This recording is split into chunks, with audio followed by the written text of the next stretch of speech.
I live in Reading, which is a neighboring community to Woburn, where there was a cluster of children with leukemia that was identified by parents who lived in the city. And one woman in particular, Ann Anderson, and the minister of her church, who she went to for help, brought the cluster to light. And people in Woburn and neighboring communities in Massachusetts and all across the country became very concerned about the hazardous waste sites that were being identified by state and federal agencies at that time. This was in the late 1970s, early 1980s, and we were dealing with huge Superfund sites like Love Canal in New York, Times Beach, Missouri, and in Massachusetts we were dealing with Sil-Resman, Lowell, Baird and McGuire, and people became very concerned about what was happening with these sites.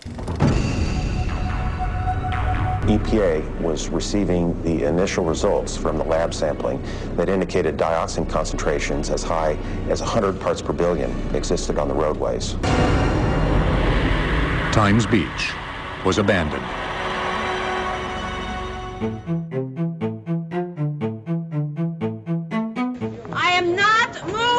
Until I get an answer why. Love Canal became synonymous with toxic nightmare, and the world was watching.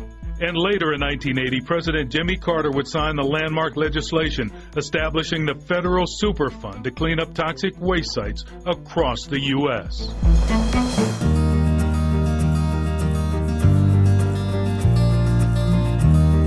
A big part of the run-up had to do with the Federal Act, which was passed in 1980.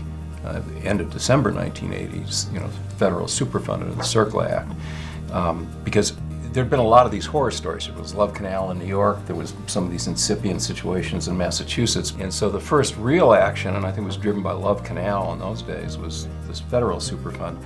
Then the states started all looking at that legislation and said, well, wait a minute, that's probably a pretty good tool. So I think the states, Massachusetts of course being one, really looked at that model and said, we're going to model state counterpart legislation on that. And in fact, that's what 21E was. Mass General Law 21E was enacted, which gave the department a legal structure and a $100 million bond fund to respond to oil and hazardous materials releases.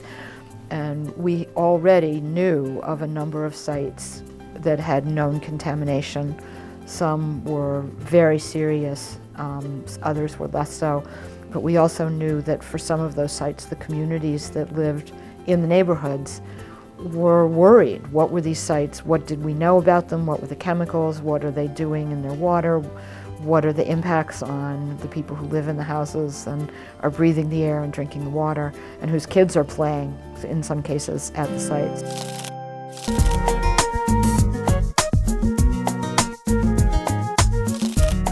When 21E was first enacted in 1983, that was the culmination of a lot of concern and angst amongst the public and legislators about the whole problem of hazardous waste sites after Love Canal. And over the next several years, MassPIRG was very impatient, and rightfully so, that sites were just not being cleaned up on time, that we had all this new authority, we weren't getting the staff that we needed to have, so they thought they really need to raise this up a notch.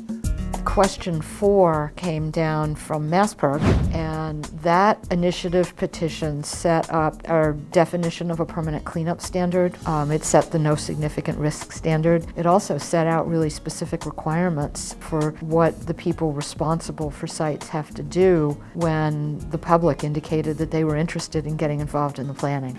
DEP had to approve sort of every phase from your phase 1 investigation, your phase 2, your phase 3, your selection of a remedy, your implementation of it.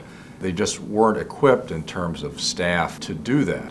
There was pretty much gridlock and uniform frustration, and the DEP wasn't happy because it really wasn't able to implement the statute and move these sites through and get them cleaned up, and the public was frustrated because the sites weren't getting cleaned up. So nobody was happy, and it was clear that something different needed to be done.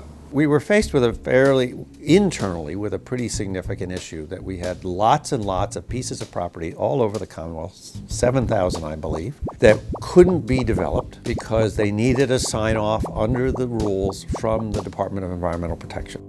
and we didn't have enough staff to review every one of them. What environmental agency wants to say, we are preventing hazardous waste sites from being cleaned up because of our rules and regulations and lack of staff? So we had to admit that to ourselves. A number of factors conspire to say this is broken and we need to figure out a way to deal with it. The immediate precipitating factor was the white paper from the Boston Bar Association.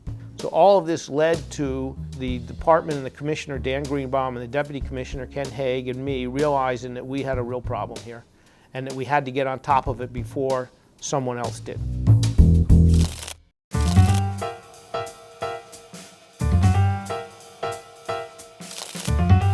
The whole thing that started with the Boston Bar Association and the white paper that got written.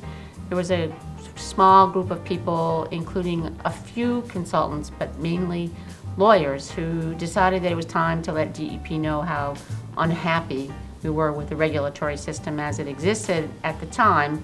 So we had a number of meetings, and the outcome of those meetings was a white paper which was signed by, I think, about 12 people and submitted to the department. Jim Coleman just said his blood pressure went up a few points when he first received and read that document.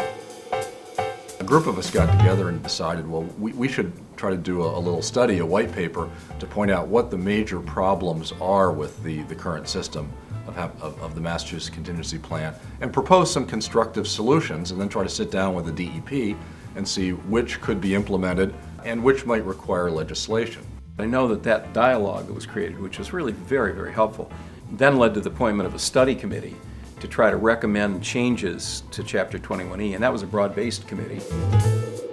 We identified all the right people on this. We had a number of people representing all of the interests. We talked a lot about suspending disbelief. We all need to bring everything to the table here. We need to be willing to not assume that we're just going to tinker around the edges. We need to think hard about what's the most important thing to get done here.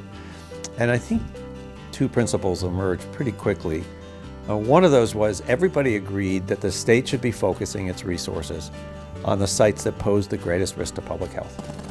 And the second thing was that we needed to figure out a way to move beyond every single site getting approval from the state before it could go back into commerce. They all kind of put their prejudices, hung them up at the door when they walked in, and really got down and rolled up their sleeve and said, we have a real problem, we have to fix this. The gentleman who was representing MassPerg, who listened to all the complaints all the way around about consultants and how we were spending all of our time trying to get them to do what we thought needed to be done for a site. They were spending their time trying to get their clients to pay for that. And finally, the gentleman from MassPerg, Rob Sargent, said, well, why don't we just license the consultants? So we have people making the decisions about these sites with a common base of training and level of experience. When we first heard about that, we thought, this is nuts. You're going to give responsibility for cleaning up, for investigating and cleaning up sites to the very people who caused the sites in the first place. And you're going to license their consultants to do this work for you. That, of course, was a big thing because that was the game changer. What we really did find out is DEP made sure that there was a balance of opinions in all of the subcommittees. And as we got to know the environmental professionals and the environmental attorneys, for the most part, we finally began to realize that they really were concerned about what was going on and what needed to be addressed. The study committee was one of the most congenial, respectful groups of people from disparate interests working together. Basically, the legislation went through as a single package, which was not tampered with along the way because it was such strong effort to get all the parties to buy into it. And unfortunately, if you pulled out one thread from that fabric, the whole piece might have fallen apart. I think this is a situation where the process is the product. This was, as you might guess, a rare occurrence in the experience of anybody in the legislature to have one of the leading environmental advocacy groups and the Banking Association agreeing on something like this.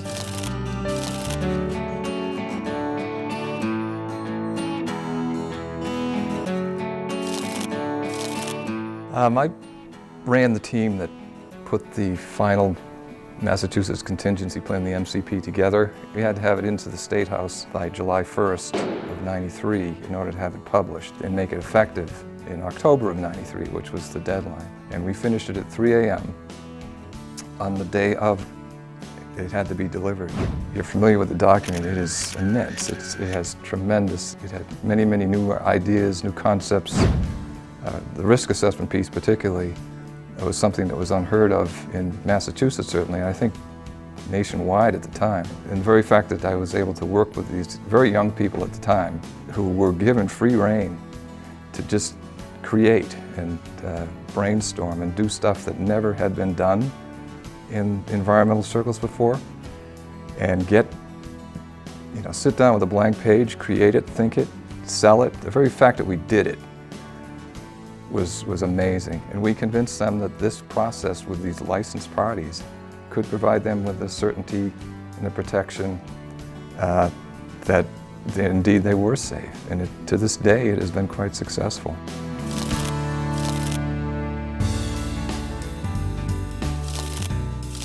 One key element to this plan was this idea that we could create a group of professionals with proper certification who would step in the place of the state for lower priority sites, do all the same kinds of things, get the work done properly. It was a foundation for thousands of cleanups that have occurred to date, the brownfields program, the emergency response program. It was highly successful. We ended up with over 500 licensed consultants.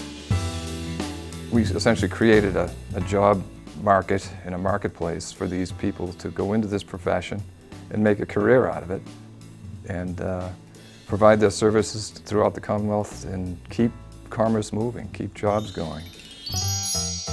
You and I, Rick Hutto from, at the time, Rizzo, Joe Engels from GEI, and John Balco, who at the time was with me at GZA, met for coffee and beignets at the Café du Monde in the French Quarter of New Orleans, and started sketching out what a professional organization would look like. We did get incorporated in 1993, as you may recall, Right. which is why this is our 20th anniversary Yes, year. indeed. Indeed. And then they went on to create an organization that now celebrating its 20th anniversary and has supported LSPs and educated them in the process. The LSP Association, or the LSPA, is the professional society for licensed site professionals and other environmental professionals who are charged with cleaning up hazardous waste sites in Massachusetts.